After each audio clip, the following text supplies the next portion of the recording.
At an exclusive oceanfront resort, a sophisticated black couple arrives to celebrate their honeymoon, only to be humiliated, dismissed, and told they don't belong in the VIP areas. Staff mock them, guests whisper behind glasses of champagne. What no one knew, the man they just tried to kick out didn't just belong there, he owned it. Before we dive in this story, let us know where you watching from. We love to hear your thoughts. You don't belong here. This is the VIP area. We don't let just anyone wander in. The words cracked through the warm ocean air like a slap. Harsh, loud, delivered with a smirk by the woman in white slacks and a perfectly pressed resort blouse. Her voice, sharp and nasal, carried across the pool deck, turning heads, silencing laughter. Sunglasses dipped, drinks paused mid-air. The target of her statement, a black couple seated quietly on a linen-covered lounger at the far edge of the infinity pool. Daniel Parker looked up slowly from his book.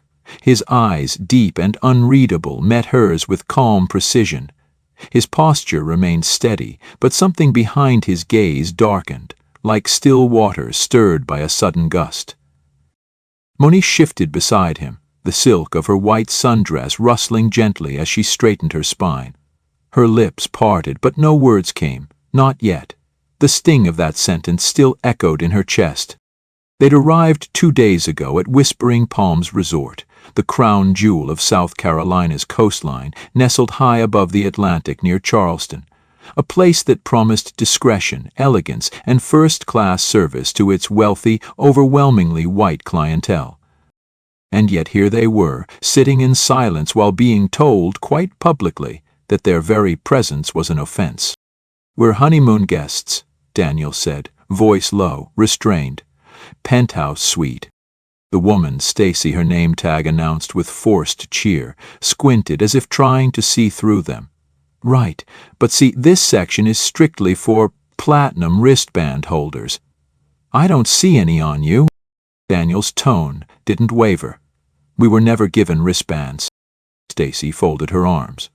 "Well, perhaps that's because this section isn't typically assigned to walk-in guests." That word walk-in hung in the air like a curse. Monique exhaled sharply. "Is that what you think we are?" Before Stacy could respond, another voice chimed in. "Maybe they're visiting someone who actually belongs here." A woman in a large sun hat lounged across the deck, her tone honeyed but dripping with contempt. She didn't even look up from her magazine. A dry chuckle rose from a man nearby. First the staff gets too comfortable, now the guests.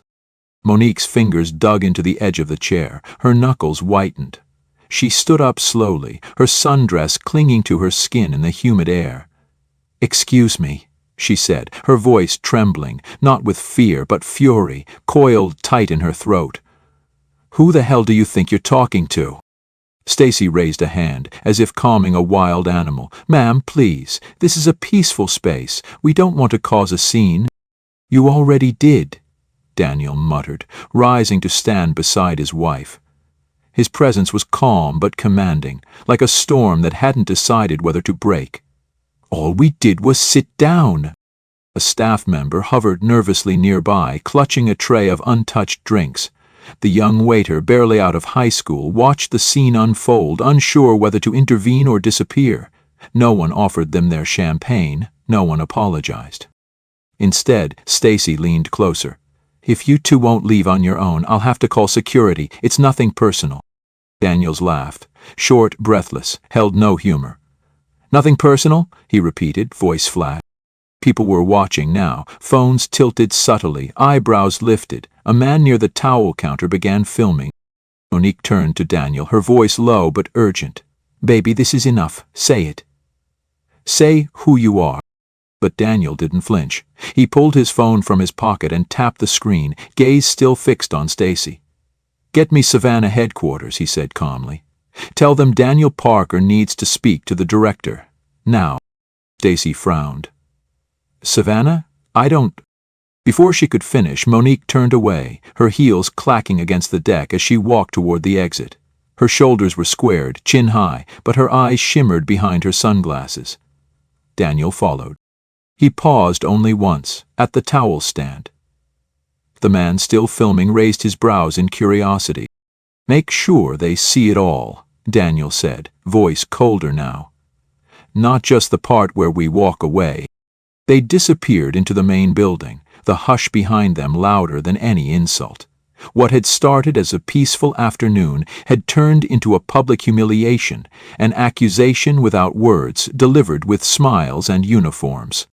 But to understand why Daniel didn't lose his temper that day, to understand what kind of man chooses silence over spectacle, we need to go back to the day they arrived.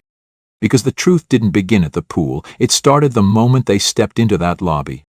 The tension that erupted at the pool hadn't materialized out of nowhere. It had been building, quietly, since the very moment they walked through the grand glass doors of Whispering Palms. 2 days earlier, the lobby buzzed with a muted elegance, guests in sun hats murmuring over iced drinks, concierge staff behind polished marble counters speaking in hushed tones, and the faint scent of white jasmine floating in from the open terrace. It was the kind of place designed to whisper wealth, not flaunt it. When Daniel and Monique stepped in, the room didn't go silent, not entirely, but something shifted. Conversations paused for a beat too long. A woman near the fireplace lowered her sunglasses to glance their way, then quickly looked back. At the front desk, a young blonde receptionist with a headset and a name tag that read Chloe blinked at them, then looked at her screen as if hoping to find an excuse to avoid speaking first. "Good afternoon," Daniel said, his tone warm but clipped, like a man used to extending courtesy before demanding it. "We're checking in. Parker, Daniel, and Monique, penthouse suite, should already be in the system." Chloe typed slowly. Her eyes darted between them and the monitor, her brows knitting ever so slightly. I'm not seeing anything under that name." Daniel leaned forward, calm but firm. "It was confirmed 3 days ago, paid in full." He placed his wallet on the counter, flipping it open to show the confirmation email on his phone. Chloe hesitated. "Right. Let me just check with the manager." Her voice cracked on the last word. Behind her, a second receptionist, taller, hair in a neat bun, stepped closer and whispered something in her ear. They both glanced toward the couple again, then looked away. Monique, standing beside her husband in an elegant cream pantsuit that caught the light, tilted her head slightly. Her face remained composed, but her fingers twitched restlessly around the handle of her leather tote. She whispered without turning her head, "They are stolen." "I know," Daniel replied under his breath, his tone steady, but a muscle in his jaw clenched. He'd seen this before, just not in a place he was supposed to call his own. After a long minute, Chloe returned. "Okay, we found it. Sorry for the confusion. It looks like—" "The system flagged your reservation for additional verification because it was booked through a corporate channel?" Daniel raised an eyebrow. "A corporate channel that owns this resort?" "Right, we'll just need a minute to reset the suite keys," Chloe said quickly, her hands moving awkwardly across the keyboard. "In the meantime, would you mind waiting in the lounge across the lobby? We're tidying up the room." Monique blinked. "You're still cleaning it? Our check-in time was an hour ago." "Oh, it's not cleaning, ma'am," Chloe replied with a forced laugh. "Just a quick touch-up. Housekeeping was running behind." Daniel sighed quietly. "Sure. Let us know when it's ready." The couple turned toward the lounge as instructed, a side space near the gift shop, notably less grand than the main sitting area where white guests sipped complimentary Prosecco and received spa brochures. As they passed the main concierge desk, a bellhop walked by pushing a cart stacked with Louis Vuitton luggage. He glanced at Daniel and Monique, then did a double-take, muttering under his breath, "Didn't know they let folks in without collars now." Monique stopped in her tracks. "What did he just say?" Daniel placed a hand gently on the small of her back. "Not now," he said softly. His voice was even, but his shoulders had gone rigid. A few feet away, a housekeeping staffer, a young black woman with her hair wrapped neatly in a scarf, watched them. Her eyes widened slightly as recognition flashed across her face. She said nothing, just nodded almost imperceptibly. Daniel and Monique settled into the low lounge chairs, backs straight, eyes forward. The air was cooler here, but it didn't soothe the burn beneath their skin. They waited 20 minutes. No drinks were offered, no one approached. When Chloe finally returned, she held out their keys with a nervous smile. "Here you are, penthouse suite, 10th floor, elevators to your left." Daniel took the key card. "Thank you," he said, then turned to Monique. "Let's go see if the view's as good as the brochure." Monique said nothing. Her face had gone tight with restraint, her silence louder than any outburst. As they entered the elevator, the mirrored doors reflected not just their elegant clothing and calm exteriors, but the quiet storm building behind their eyes. And that storm would find its breaking point much sooner than they expected, starting with the very first meal they sat down to share. Because some places don't just question your presence, they serve it cold on a plate. The elevator ride to the penthouse had been silent. Not the peaceful kind, but the kind that sits heavy between two people trying not to let frustration spill out too soon. They had unpacked without speaking much, letting the salt breeze from the balcony roll in through the open doors, pretending it was enough to wash the tension from a lobby away. But by dinner time, that illusion had thinned. They had dressed for the occasion. Because even when disrespected, Monique believed in walking into a room looking like you own it. The restaurant at Whispering Palms was perched above the ocean, all glass walls and flickering candlelight. Its tables were spaced with careful distance, the ambiance soft, as if no one here ever raised their voice. Waiters in sleek black uniforms moved like dancers, silent and efficient, at least for some tables. Daniel and Monique arrived at 7:03 p.m., checked in with the host, and were guided, not to the center of the room where the best view shimmered, but to a back table near the hallway to the kitchen. The sound of swinging doors and clattering dishes undercut the soft jazz in the main dining space. Daniel glanced at the hostess as she placed the menus down and asked, "We requested a window seat when we booked." "Ah," she replied, brushing an invisible speck off the tablecloth. "Those are all reserved for platinum-level guests." Monique smiled politely, but her eyes narrowed. "We are platinum level." The hostess hesitated. "I'll check again," she said, and left. She never returned. A different waiter came by 15 minutes later. He introduced himself as Tyler, but didn't meet their eyes when speaking. His tone was brisk, as if every word had a timer. "Would you like to hear about tonight's specials?" Daniel nodded. "We'll actually just order. I'll have the Kobe strip, medium rare. Monique?" "I'll take the mushroom risotto," she said. "No meat, and we'll start with the truffle arugula salad split between us, and we'll have the Krug champagne by the glass." Tyler paused, then scribbled on his notepad. "Just so you know, sir, the Kobe has a $78.00 surcharge." Daniel didn't blink. "That's fine. And the Krug is $64.00 per glass." Monique's smile returned. Tight, clipped. "Still fine." Tyler nodded and disappeared without another word. They sat in silence again. Monique adjusted the napkin in her lap twice. Daniel ran a finger along the stem of his empty glass. The salad arrived 15 minutes later, only one plate not split, no extra side plate offered. Monique asked for another fork. Tyler brought one 10 minutes after she finished eating.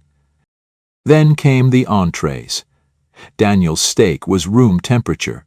Monique's risotto had pancetta sprinkled over the top. She stared at the plate for a long moment before calling Tyler back. "There's meat in this," she said, calmly but firmly. Tyler shrugged. "The kitchen preps it that way. It's part of the dish." "I asked for no meat," she said, her voice tightening. "Well, I can have them scrape it off," he offered, tone indifferent. Monique looked at Daniel. He met her gaze, then slowly turned to Tyler. "No, take it back. And bring the correct order." Tyler sighed, took the plate and walked away without a word. They waited. And waited. A white couple nearby received a second bottle of wine, personally opened and poured by the sommelier. Across the room, another table burst into laughter as dessert was flambéed at their side. At 8:40 the risotto returned. Lukewarm, overcooked, flavorless. Monique pushed it aside. "I'm not hungry anymore," she whispered. Her voice wavered, not with defeat, but with restrained fury. Daniel reached across the table and touched her hand gently. "Let's finish our drinks and go." "I don't want to go," she said quietly. "I want to exist here, like everyone else." Daniel's face hardened. "Then we will. But on our terms." As they stood, Tyler reappeared with the check already printed. "Here you go," he said flatly. "No rush." Daniel looked at it, then back at the waiter. "We didn't ask for it. I just thought you might be done," Tyler said, tone sharp now. Monique reached for her clutch without a word. Daniel didn't move. He stared at the man for a long, uncomfortable second before finally rising. "Thank you for your service," he said, voice heavy with ice. They walked out together, backs straight, heels echoing against the tile floor. But if the dining room had served them bitterness on a plate, the next day would bring something worse. Judgment, not with words, but with looks. And in those looks, they would see the full picture of how far this place was willing to go to make them feel small. The next morning, the sun filtered softly through gauzy curtains, casting golden shadows across the marble floors of their suite. From the balcony, seagulls called over the crashing waves, but the serenity outside didn't quite match the growing unease that had settled inside them like dust on glass. They dressed without speaking much. Monique in a pale blue wrap dress, Daniel in a crisp collarless white shirt and tan slacks. The silence wasn't cold, it was charged. Quiet wasn't always peace. They made their way downstairs, determined to salvage the day. The spa, the piano lounge, those were the spaces they'd come here to enjoy. But as soon as they entered the long arched hallway leading to the resort's private wellness wing, the glances began. Not long stares, no blatant stoppers, just flickers of eyes that darted and retreated, whispers that waited until backs were turned, smiles that froze half-formed. The spa receptionist, a willowy woman with platinum hair and a tight bun, glanced up from her screen. "Are you guests here?" she asked without greeting. Daniel nodded. "Suite 1002? We're here for the couples massage at 10 a.m. Her fingers paused on the keyboard. "It's just, we usually confirm VIP access for private spa bookings." Monique stepped forward, voice clear and even. "It was confirmed at check-in yesterday." "All right," the woman murmured. "Must have been a system error again." The phrase stung in its familiarity. They waited in the quiet lounge. Other guests filtered in, white couples in matching robes, chatting softly about tennis and sangria. When the therapist finally arrived to collect Daniel and Monique, she avoided eye contact. The massage was fine, clinical, no warmth, no welcome, nothing said aloud but everything communicated. Afterward, they stopped by the piano lounge, hoping for coffee, a slow morning. Daniel sat at the grand piano, fingers hovering just above the keys. He hadn't played in months, but the melody that came out was smooth, slow jazz. Notes lingered like old memories. Monique watched, finally smiling, eyes softening. That moment felt normal. Until a man in a blazer walked by, stopped and tilted his head. "You work here?" he asked Daniel, genuinely puzzled. Daniel looked up, brow furrowing. "Excuse me?" "You're the pianist?" the man repeated, as if clarifying something obvious. "I've seen someone like you at another resort. You people move around a lot?" Monique stood abruptly. "He's not the damn pianist," she snapped, heat rising in her voice. "And I'm not housekeeping either, in case you are wondering." The man raised his hands in mock surrender. "Well, relax, just asking a question." "No," Daniel said, standing now. His voice was low, deliberate. "You were assuming. Big difference." The man scoffed and turned away, muttering, "Touchy, aren't they?" Monique's chest rose and fell as she tried to steady her breath. "Everywhere we go in this place," she whispered to Daniel, "we're treated like we wandered in through the back door." He reached for her hand, squeezing gently. "They don't see us," he said, "not as equals. Only as what they think we're allowed to be." They left the lounge without finishing their coffee, and as they passed the outdoor terrace, another voice, female, younger, floated through the air like smoke. Maybe they're influencers. Places let in anyone now for a little. Daniel paused, lips pressed thin. Monique turned slightly but didn't stop walking. Their footsteps echoed as they climbed the grand staircase back toward their suite. The marble under their shoes gleamed, but the weight pressing down on them was heavier than glass and stone. No slur had been spoken. No one had shouted, and yet the sting was louder than last night's insult. But if words had wounded, what came next would tear the mask off completely. Because sometimes it isn't what's said behind your back that hurts most.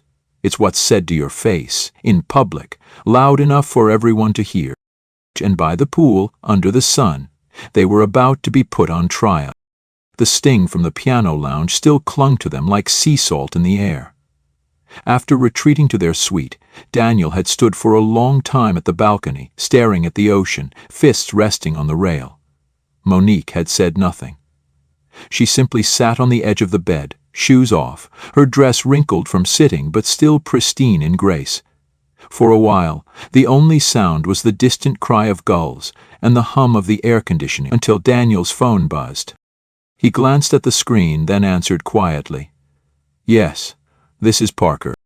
The voice on the other end was familiar, soft, careful. "Sir? This is Simone from housekeeping. Whispering Palms, Atlanta location. I was transferred here last month. I saw your name on the check-in list yesterday, but I didn't know if I should say anything." Daniel's voice lowered. "You don't have to explain." Simone hesitated. "Sir, I think most of the team here doesn't know who you are. The general manager's been away all week. The people running things now, they don't recognize your name. They've been treating you like just anyone." Daniel chuckled bitterly. "I noticed." Simone's voice grew more urgent. "Sir, if you give me permission, I can call Mr. Vega in Savannah. He'd want to know. This isn't how the brand is supposed to run." Daniel paused, then looked at Monique, who had stood and walked to him. Her hand touched his back. He nodded slowly. "Call him. Tell him I'll be in touch tomorrow." That evening, as the sun dipped low and gold bled into the ocean, Daniel and Monique stepped out of the elevator and into a hallway that felt heavier than before. At the far end, near the staff break room, a woman glanced up from a stack of towels and froze. It was Anna, a spa assistant, mid-30s, Filipina, her dark eyes widening with recognition. She took one cautious step forward. "Mr. Parker?" Daniel turned toward her, his expression unreadable. She lowered her voice. "I worked at the grand opening in Los Angeles. You're the owner, right?" "C-level exits from a failed establishment," Daniel said, his tone flat. Anna looked around, then leaned in. "People don't know. They just see what they want to see." Daniel raised a brow. "And what do they think they're seeing?" Anna looked away. "Just another guest. An outsider. Not the man who signs the checks." Monique's lips parted slightly, then pressed shut again. Anna continued, her voice sincere. "I didn't say anything because I didn't want to make it worse for you. But if you need me to speak up, I will." Daniel nodded once. "Thank you." As they walked back down the hallway, Monique exhaled for what felt like the first time in days. "So someone knows." Daniel didn't look at her. "They always know. It's just whether they think it matters." They reached their room just as twilight kissed the sky. The resort sparkled under string lights and whispers, but somewhere beneath the calm surface, a new current had begun to stir. Because truth doesn't stay quiet forever, and by morning the pool wouldn't just be water and sun, it would be the stage where everything came to light. And this time, they wouldn't be walking away. Morning came quietly, but the air was different. The breeze off the Atlantic carried more than salt, it carried intent. Daniel rose before sunrise, dressed in a clean-pressed white shirt, sleeves rolled just so, a quiet authority in every button. Monique followed soon after, her hair pulled back, her face calm but unreadable, the kind of stillness that only comes before a deliberate storm.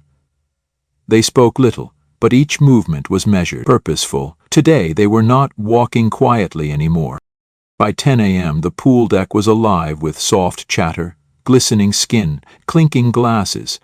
Umbrellas flapped gently. Staff buzzed in and out like bees attending a hive of luxury. It looked like any other morning. Until Daniel and Monique appeared at the edge of the VIP area, again without wristbands, again with eyes following them. They walked straight toward the same lounger where the humiliation had begun. Daniel placed his book, The Fire Next Time, again on the cushion and calmly sat. Monique adjusted her sunglasses, crossed her legs, and exhaled slowly. A waiter passed, did a double take, and walked briskly in the other direction. Moments later, Stacy, the pool manager, appeared, flanked by another uniformed staff member. Her expression strained between forced professionalism and visible irritation. "I thought we spoke about this," she said, loud enough for several guests to hear. "You were asked not to return to this section without the proper access?" Daniel didn't move. "And I thought we were guests at this resort." "You are," she replied, voice tightening, "but this area is reserved. We've had complaints." Monique raised an eyebrow. "Complaints about what? Us sitting silently in chairs we paid for?" Before Stacy could answer, a middle-aged man lounging nearby muttered audibly, "They're just looking for trouble. Always are." Monique stood. Her voice rang out, strong and smooth, slicing through the air like a bowstring drawn tight. "Say that louder, I dare you." The man flinched, then looked away, muttering again, "See what I mean?" Stacy turned, flustered. "We're going to have to ask you to leave." Daniel stood, slowly, and this time there was no restraint. His voice was calm, but it carried like thunder rolling across calm seas. "If you're calling security again, please let them know to bring the regional director while they're at it. I believe he's been expecting a call." The words halted Stacy mid-step. And then a new voice entered the scene, low, steady, and unmistakably authoritative. "Mr. Parker?" All heads turned. A man in a tailored gray suit approached from the east entrance, flanked by two resort executives. His name badge read Leon Vega, Regional Director, Whispering Palms Group. Daniel nodded. "Mr. Vega, thank you for coming." Vega turned to Stacy. "Please step aside, now." She opened her mouth to speak, but the look on his face stopped her cold. She retreated a few steps, confusion replacing certainty. Vega turned back to Daniel and Monique, bowing his head slightly. "We deeply regret the experience you've endured. It does not reflect our values, our mission, or the leadership of this resort." Guests watched now in stunned silence. Phones were out. No one was pretending not to look. Daniel pulled a card from his wallet. Sleek, gold-trimmed with a minimalist logo and embossed text. He handed it to Stacy, who looked at it as if it might burn her. "Daniel Parker, co-founder, executive director, Whispering Palms Global." "You see," Daniel said, voice smooth but edged, "I don't usually reveal who I am, because I want to see how your team treats those they don't think matter, and you've shown me more than enough." Vega stepped in. "Effective immediately, the staff involved will be suspended pending internal review. Sensitivity training will be mandatory. A full restructuring of local leadership is underway." Monique folded her arms. "And the guests who laughed, whispered, and judged?" Daniel looked at her, then turned to the crowd. "Let them watch. Let them see what accountability looks like." The silence that followed was heavy, respectful, unsure, humbling. The man who'd insulted them earlier had quietly gathered his things and slipped away. Monique sat back down. Daniel followed, reclaiming the very space they had once been denied. But if this was a reckoning, it was only the beginning, because change doesn't come from exposure alone. It comes from rebuilding, and tomorrow Daniel and Monique would begin exactly that. Not as victims, as architects of a new standard. Later that evening, long after the poolside crowd had thinned and the last mimosa had gone flat, the resort exhaled into a rare hush. Warm lantern light swayed gently over the boardwalk. Somewhere near the garden bar, a string quartet played for a private party, no longer on Daniel and Monique's radar. They weren't there for the music. They had walked in silence toward the edge of the property, where the sand met the sea and the ocean whispered without prejudice. It was the first time in days they'd felt the place breathe properly. The same chairs, now vacated and waiting, stood facing the surf. Daniel and Monique sat without needing to speak. The salt in the air was clean, not heavy like before. And this time no one told them to move. No one stared. The same sky that watched them be dismissed now stretched wide, quiet, and open. After a while, Daniel leaned back, lacing his fingers behind his head. "You asked me that night at dinner," he said softly. "Why? I didn't say anything sooner. The truth is, I wanted to see how far they'd go, not for me, for the next couple who walks in here and doesn't have a title to protect them." Monique looked at him, the corners of her mouth lifted ever so slightly. "They'll remember this, whether they admit it or not." Daniel reached into his pocket, pulled out a small velvet box, and handed it to her without ceremony. Inside was a second ring, not flashy, not dripping in diamonds, simple, strong. Its engraving barely visible in the moonlight. "For what you endured," he said, voice low, rich with gratitude. "And for never once letting it define you." Monique swallowed. "I didn't save us," she whispered. "No," Daniel said, his gaze fixed on the horizon. "You reminded me who we are." Behind them, footsteps approached, light, hesitant. A young staff member, no older than 25, stopped a few feet away. He wore the new uniform, freshly pressed, and held 2 glasses of water. His voice, when he spoke, was soft but sincere. "Mr. and Mrs. Parker, I just wanted to say, thank you. Everyone's talking about what happened, but not in the way you'd think. You didn't yell. You didn't threaten. You just made it impossible to ignore. That means something." Daniel took the water with a nod. Monique looked at the young man and smiled. "What's your name?" "Jordan," he replied. She held his gaze for a long moment. "Then don't forget what you saw here, Jordan. Change doesn't start with silence." He nodded, turned and walked away, his shoulders straighter than when he arrived. The waves rolled on. The shoreline, once the boundary of their frustration, now felt like the beginning of something else. Because Daniel and Monique hadn't come just to rest, they had come to reclaim space, not just for themselves, but for everyone who ever sat quietly while being told they didn't belong. And somewhere beyond that dark ocean, lit only by stars, the world was watching. Because in places built to exclude, presence is protest. And legacy, true legacy, isn't what you build in marble and glass. It's what you leave in the hearts of those still arriving.